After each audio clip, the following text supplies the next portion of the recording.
শুরুটা হয় একটা মনোলগ দিয়ে, যেখানে বলা হয় যে কিভাবে পৃথিবীতে আজ থেকে 29 দিন পর এমন একটা বিপদ ঘটতে চলেছে যার আন্দাজও এখনো কারো নেই। আসলে পুরো দুনিয়া জুড়ে সায়েন্টিস্টরা হঠাৎ করেই ডিপ স্পেস থেকে কোনো আর্টিফিশিয়াল সিগন্যালস পেতে থাকে, এমন সিগন্যালস যা কিনা কোনো ইন্টেলিজেন্ট লাইফই পাঠাতে পারে। খুব তাড়াতাড়ি আলাদা আলাদা দেশের সায়েন্টিস্টরা ওই সিগন্যালস টেস্ট করে তাদের লোকেশন বের করে ফেলে। এই লোকেশন কোনো অদ্ভুত এলিয়েন প্ল্যানেট থেকে আসছিল, যা পৃথিবী থেকে প্রায় 600 লাইট ইয়ার্স দূরে অবস্থিত। তারা রিয়েলাইজ করে যে সিগন্যালসে কোনো ধরনের ফর্মুলার কোড আছে। এরপর সায়েন্টিস্টরা ওই এলিয়েন সিগন্যাল থেকে পাওয়া তথ্য ব্যবহার করে নিজেদের ল্যাবে একটা ফর্মুলা তৈরি করে নেয়। তারা এই ফর্মুলাওয়ালা লিকুইড ইঁদুরের মধ্যে ইনজেক্ট করে আর তার উপর রিসার্চ করতে থাকে যে এলিয়েন ফর্মুলার পৃথিবীর জীবের উপর কি প্রভাব পড়ে। যদি এখনো কারো আন্দাজ ছিল না যে তারা এটা কত বড় ভুল করেছে। অন্যদিকে এখানে আমরা ক্যারেল নামের এক নোবেল রাইটারকে দেখি, যে তার ফিকশন গল্পের জন্য খুব ফেমাস।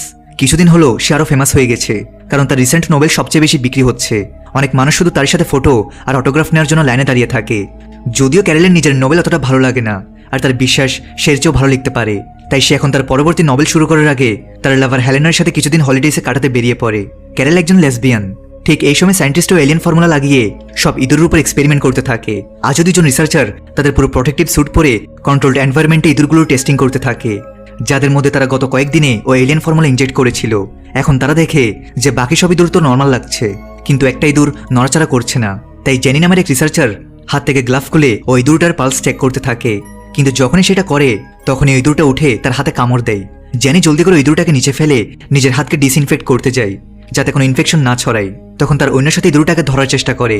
সে ওই ইঁদুরটাকে ধরে আবার বক্সে লক করে দেয়, কিন্তু পেছন থেকে জেনি যাকে ইঁদুরটা কামড় দিয়েছে সে অদ্ভুতভাবে কাঁপতে থাকে, যেন ওই ইঁদুরের কামড়ে তার বডি তার নিজের বসে নেই। তাই তার সাথী এখন জলদি করে তাকে আগে ডিসইনফেক্ট করে বাইরে নিয়ে আসে, কিন্তু ততক্ষণে জেনি পুরো বদলে যায় আর সে বাইরে এসেই ওই নেক অ্যাম্পুলিকে কিস করে নেয়। এরপর যাকে সে কিস করেছে সে অন্য কাউকে কিস করে নেয়, আর শুধু কিসেসের মাধ্যমেই ওই ইনফেকশন এখন পুরো লেভেলের এমপ্লয়িজদের মধ্যে ছড়িয়ে পড়ে। এরপর সবাই এখন অদ্ভুত কারণে একসাথে এক সিঙ্কে কাজ করতে থাকে। সবাই আগের চেয়ে শান্ত আর চুপচাপ হয়ে যায়, যেন তাদের আর কথা বলার দরকার নেই। আর প্রত্যেকে আগে থেকেই জানে যে তাদের কি করতে হবে। এই ইনফেকশন খাবারের মাধ্যমে বাইরে ছড়াতে থাকে। অন্যদিকে ওই বড় ইভেন্টটা হতে মাত্র 3 ঘন্টাই বাকি থাকে। ক্যারেল এই সবকিছু না জেনে তার লাভার হেলেনার সাথে হলিডেজ থেকে ফিরে আসে। এখন তাকে তার পরের নোভেলের কাজ শুরু করতে হবে, আর ক্যারেল সেটাকে সবচেয়ে ভালো বানাতে চায়। দুইজন লাভার রাস্তায় একটা বারে ড্রিঙ্কস করার জন্য থামে, কারণ হেলেন জানে ক্যারেল একবার তার নতুন নোভেলের কাজ শুরু করলে সে আর কয়েক মাস দেখা করবে না। দুজনে কিছু ড্রিঙ্কস নেওয়ার পর বাইরে স্মোক করতে চলে যায়। তখনই দুজনে উপরে তাকিয়ে দেখে যে অদ্ভুত কারণে একসাথে অনেকগুলো প্লেন একটা প্যাটার্নে উড়ছে, সেটাও একদম পারফেক্ট সিঙ্কে। যা দেখে দুজনেই অবাক, কারণ বাতাসে এত কঠিন প্যাটার্ন বানানো সহজ কথা নয়। এখন দুজনেই এই ব্যাপারে ইন্টারনেটে সার্চ করে। তখনই তাদের পিছনে একটা লোকের গাড়ি পার্কিংয়ে ধাক্কা খায়। ক্যারেল সেটা দৌড়ে দেখতে যায় আর দেখে লোকটা খুব বাজেভাবে কাঁপছে, সেইভাবে মানে ইনফেকশন এতক্ষণে বাইরে ছড়িয়ে পড়েছে। ক্যারেল তাকে সামলাবে তার আগেই সে দেখে তার লাভার হেলেনও কাঁপতে শুরু করেছে। সে নিচে পড়ে যায়। ক্যারেল ভয় পেয়ে আবার বারে সাহায্য চাইতে যায়, কিন্তু এখন এখানে তো সবাই বারে কাঁপতে থাকে। তার আশেপাশের লোকজন কাঁপতে কাঁপতে কিছুক্ষণ পর নিচে পড়ে যেতে থাকে। ক্যারেল কিছুই বুঝতে পারে না যে হঠাৎ করে সব দিকে এসব কি হচ্ছে। অন্যদিকে এর চেয়ে অদ্ভুত ব্যাপার যে ও ইনফেকশনের ইফেক্ট ক্যারেলের উপর হয় না। সে সবার মধ্যে একাই নর্মাল থাকে, তাই সে তাড়াতাড়ি একটা মেয়ের কাছ থেকে ফোন নিয়ে পুলিশকে ফোন করতে থাকে, কিন্তু এখন তো কোনো লাইনই কাজ করে না। তাই ক্যারেল এখন নিজেই তার সাথে হেলেনকে একটা ট্রাকে তুলে কাছের হসপিটালে নিয়ে যেতে থাকে, কারণ সেখান থেকে সে জানতে পারবে এসব কি হচ্ছে। সে রাস্তায় দেখে যে এখানে আরো অনেক গাড়ি উল্টে পড়ে আছে। শুধু তাই নয়, এখন একসাথে হঠাৎ করে পুরো শহর জ্বলে ওঠে, অর্থাৎ যা কিছু হচ্ছে সব একসাথেই হচ্ছে। ক্যারেল জলদি করে হসপিটালে পৌঁছায়, কিন্তু এখন যেমন বাইরে সব হয়েছিল এখানে শুধু সে একা ছাড়া বাকি সবাই ওইভাবে ইনফেক্টেড হয়ে কাঁপছে। এমনকি কোনো ডাক্তারও তার জ্ঞান অবস্থায় নেই। ক্যারেল কিছুই বুঝতে পারে না এসব কি হচ্ছে, আর সে নিজে এখন কিভাবে নর্মাল আছে। সে হেলেনকে আবার চেক করে আর দেখে এতক্ষণ কাঁপার পর বেচারা হেলেন মারা যায়। ক্যারেল এখন শুধু কান্না ছাড়া আর কিছু করতে পারে না। তখনই ক্যারেল কাঁদতে কাঁদতে দেখে যে ওইসব লোক যারা ইনফেক্টেড হয়ে একসাথে কাঁপছিল তারা এখন হঠাৎ করে উঠে দাঁড়ায়। যদিও হেলেন এখনো উঠে না, সে সত্যিই মারা গেছে। তখনই যে লোকগুলো আবার দাঁড়িয়েছে তারা ক্যারেলকে ঘিরে ধরে তাকেও কিস করে ইনফেক্টেড করতে থাকে, কিন্তু এবারেও ক্যারেলের কিছু হয় না। তখনই তারা সবাই নিজে থেকে কিছু না বলে নিজেদের আশেপাশে কাজ করতে থাকে। ক্যারেল তো ভয় পেয়ে নিজের গাড়ি নিয়ে নিজের বাড়ি যেতে থাকে, যেখানে হেলেনের বডি ছিল সেটা নিয়ে। সে আবার রাস্তায় নোটিস করে যে সবাই এখন উঠে দাঁড়িয়েছে। তাদের মধ্যে অদ্ভুত কারণে কেউ কারোর সাথে কথা না বলে তারা সবাই একসাথে শান্তিতে আশেপাশে সাফাই করতে থাকে। ক্যারেল এখন জলদি নিজের বাড়ি পৌঁছে হেলেনকে নিচে নামায়, কিন্তু তখনই তার মনে পড়ে যে তার বাড়ির চাবি তো হেলেনই কোথাও লুকিয়ে রেখেছে, মানে এখন সে নিজের দরজা খুলতে পারবে না। তখনই পেছন থেকে দুজন প্রতিবেশীর বাচ্চা এসে একসাথে খুব শান্ত গলায় বলতে থাকে যে ক্যারেল যেন ভয় না পায়, খুব জলদি সে সব জানতে পারবে, আর তারা তাকে শান্ত থাকতে বলে। তারাই বাড়ির চাবির জায়গা দেখিয়ে ফেরত চলে যায়। অন্যদিকে ক্যারেল এখন ভয় পেয়ে হেলেনের বডিকে ভেতরে নিয়ে জলদি করে বাড়ির সব জানালা আর দরজা লক করতে থাকে, কারণ তার মনে হচ্ছে বাইরের ইনফেক্টেড লোকজন যে কোনো সময় ভেতরে এসে তার উপর অ্যাটাক করবে। সে বাইরে নোটিসও করে যে এখন হঠাৎ করে সবাই একসাথে একটা পারফেক্ট কোঅর্ডিনেশনে কাজ করতে থাকে। তারা সবাই ধ্বংসলীলা গোছাতে থাকে, যা কিছুক্ষণ আগে ওই ইনফেকশনে ছড়িয়ে পড়ার সময় মানুষের কাঁপুনিতে হওয়া অ্যাক্সিডেন্টের কারণে হয়েছিল। ক্যারেল তাড়াতাড়ি সব জানার জন্য টিভি অন করে, কিন্তু এখন টিভিতেও প্রেসিডেন্ট নিজে এসে খুব শান্ত গলায় সরাসরি ক্যারেলকে মেনশন করে।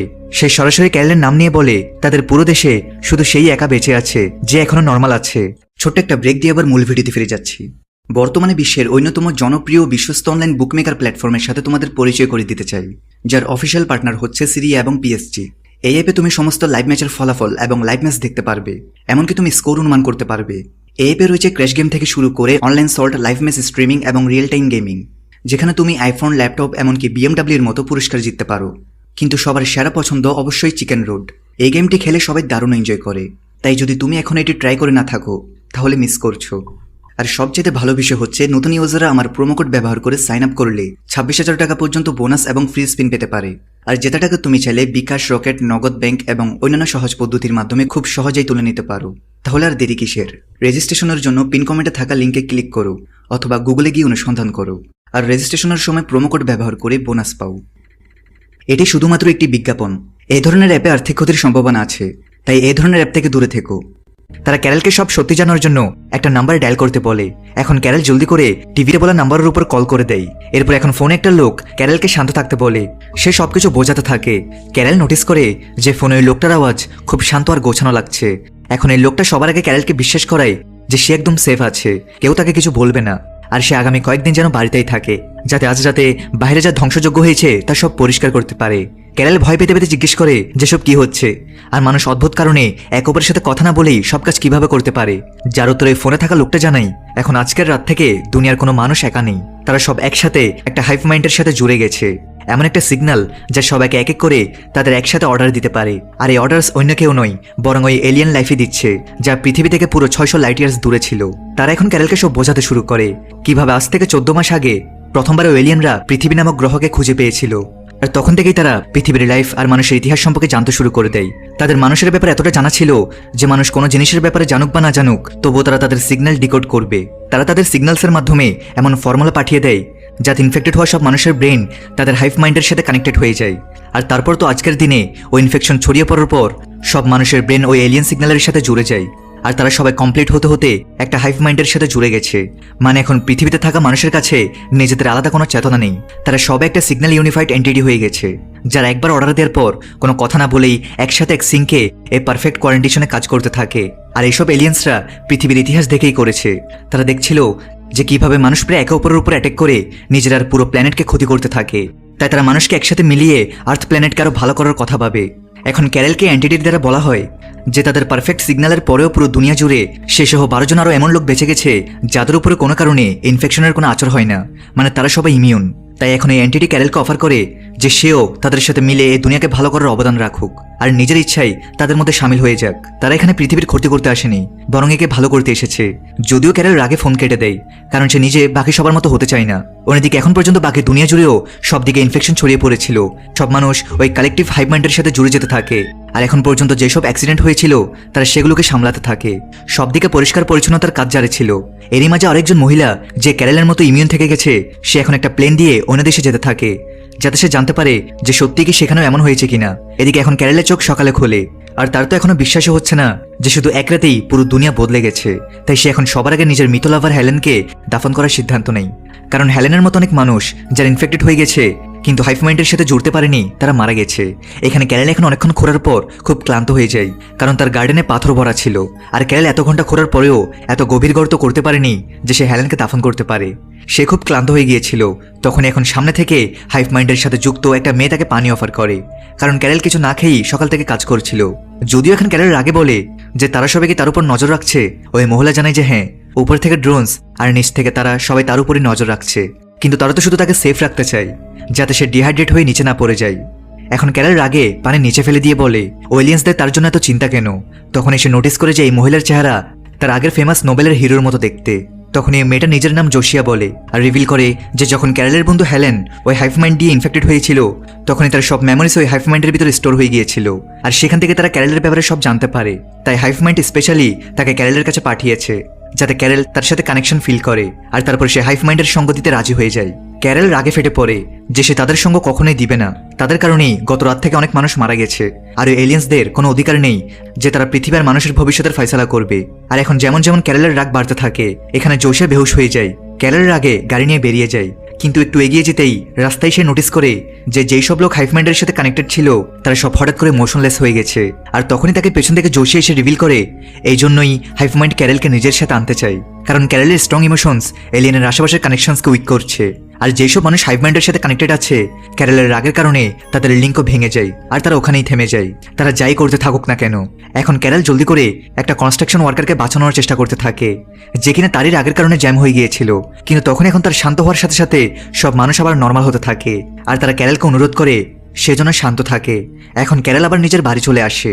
জোশিয়া তাকে জানায় যে এখন থেকে সে নিজেই হাইভ মাইন্ডের রিপ্রেজেন্টেটিভ হয়ে তার সাথেই থাকবে, যাতে তাকে কনভিন্স করতে পারে যে ক্যারেলকে তাদের সঙ্গে দেওয়া উচিত। এখন ক্যারেল জিজ্ঞেস করে যে তার কারণে কত মানুষের ক্ষতি হয়েছে, যার উত্তরে জোশিয়া জানাই যে যেহেতু কিছুক্ষণ আগে ক্যারেল রেগে গিয়েছিল, তাই তার স্ট্রং ইমোশনের কারণে লাখো মানুষের কানেকশন ভেঙে যায়। আর অনেক মানুষ নিজের কাজের সময় জ্যাম হয়ে যাওয়ার কারণে এখন পর্যন্ত প্রায় 10 লাখের মতো মানুষ নিজের প্রাণ হারিয়েছে। এখন এটা শুনে তো ক্যারেল ভয় পেয়ে যায় যে সে ভুল করে লাখো মানুষের প্রাণ নিয়ে নিয়েছে।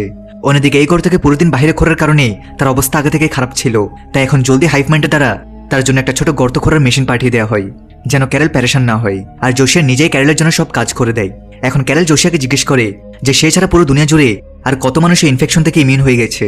জোশিয়া জানাই যে এখন পর্যন্ত তাদের গণনা অনুযায়ী পৃথিবীর আলাদা আলাদা অংশ থেকে ক্যারেল সহ টোটাল 13 জন মানুষ এমন আছে যারা একদম নর্মাল বেঁচে আছে, বাকি সব তো মারা গেছে বা হাইভ মাইন্ডের সাথে জুড়ে গেছে।